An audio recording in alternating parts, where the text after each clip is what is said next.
Cuando hablamos de Big Data, lo primero que se nos viene a la cabeza casi siempre es la palabra volumen, un tamaño gigantesco, ¿verdad? Pero ojo, porque el verdadero desafío, el que ha puesto contra las cuerdas a las estructuras de datos de toda la vida, no es solo la cantidad, es algo mucho más fundamental. Venga, vamos a pensarlo un momento. Si tuviéramos que apostar, ¿qué diríamos? ¿El volumen? ¿La velocidad a la que llegan los datos? Son respuestas muy lógicas, claro que sí, pero la realidad es un poquito más enrevesada y la verdad mucho más interesante. Y aquí lo tenemos. La clave de todo este asunto, la variedad, el caos de formatos, esa mezcla de vídeos, textos, audios, datos de sensores, todo a la vez. Esa es la auténtica bestia que los sistemas informáticos tuvieron que aprender a domar. Para entender bien la revolución que supuso, primero tenemos que viajar un poco al pasado. Antes del Big Data, el mundo de los datos era un lugar, pues muy limpio, muy ordenado. Estaba gobernado por un rey, que se llamaba SQL, y todo era bastante predecible. A ver, los datos estructurados son como un archivador de oficina, de esos perfectos. Cada dato tiene su etiqueta, su carpeta, su sitio asignado. Todo encaja perfectamente en filas y columnas, bien definido. Súper eficiente, sí, pero también terriblemente rígido. Y entonces, claro, llegó Internet, llegaron los móviles, y de repente todo cambió. Una auténtica avalancha de datos completamente nuevos y desordenados irrumpió en escena y rompió por completo todos los esquemas de ese mundo tan pulcro.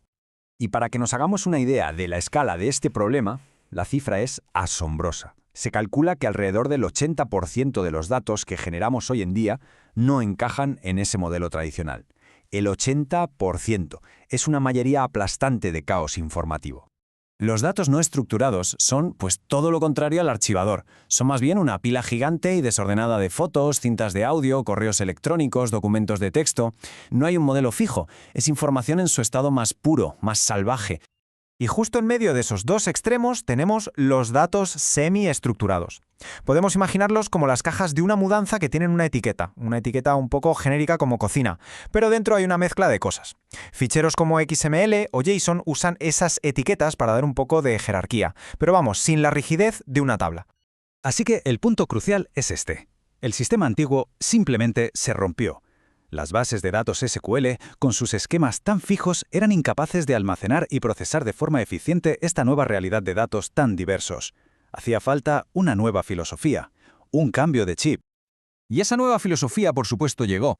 Y no fue una única herramienta mágica, sino todo un movimiento, un enfoque completamente diferente para pensar en las bases de datos. El movimiento no SQL. No SQL viene de Not Only SQL, es decir, no solo SQL. Y su gran innovación, su genialidad, fue abandonar la idea de un esquema fijo. En lugar de forzar a los datos a encajar en una tabla, las bases de datos no SQL se adaptan a la forma que tengan los datos. Pura flexibilidad. Este nuevo enfoque dio lugar a 4 grandes familias. Por un lado, las de clave-valor, que son básicamente como un diccionario súper rápido. Le das una clave, te devuelve un valor al instante. Luego están las basadas en documentos, que son perfectas para datos complejos, como el perfil de un usuario en formato JSON. Las orientadas a columnas son una maravilla para análisis masivos, como calcular el precio medio de un producto entre millones de ventas. Y finalmente las de grafos, que están diseñadas para entender relaciones, como las conexiones entre amigos en una red social. Pero bueno, la flexibilidad por sí sola no era suficiente. Para conseguir velocidad a una escala tan masiva, se necesitaba una estrategia que, de hecho, iba en contra de décadas de lo que se consideraban buenas prácticas en bases de datos. La desnormalización. Esto nos llevó a la creación de los llamados objetos analíticos. La idea es muy simple, pero a la vez muy potente. En lugar de tener la información repartida en un montón de tablas, se agrupa toda la que se necesita para un análisis concreto en un único objeto, aunque eso signifique repetir datos. ¿Y por qué? ¿Por qué funciona esto? Pues porque aunque un objeto más grande y con datos duplicados parezca ineficiente, elimina la operación más lenta y costosa que existe en Big Data, los famosos joins, las uniones de tablas. En este nuevo mundo, la velocidad de lectura es muchísimo más importante que la eficiencia del almacenamiento. Y esto no es solo teoría, ¿eh? Las tecnologías líderes del mercado lo aplican. Apache Spark, por ejemplo, usa unas estructuras llamadas RDDs, que están diseñadas para repartir el trabajo entre muchísimas máquinas a la vez. O sistemas como Hive, que permiten usar un lenguaje parecido a SQL sobre datos masivos, utilizan formatos de archivo como Parquet. Al organizar los datos por columnas en vez de por filas, si solo necesitamos analizar los precios de un producto, el sistema lee únicamente la columna de precios. Esto hace que las consultas sean increíblemente rápidas. Claro, todos estos cambios tecnológicos acabaron provocando una transformación todavía más profunda, un cambio radical en la forma de procesar los datos. Pasamos de unas siglas, ETL, a otras, ELT.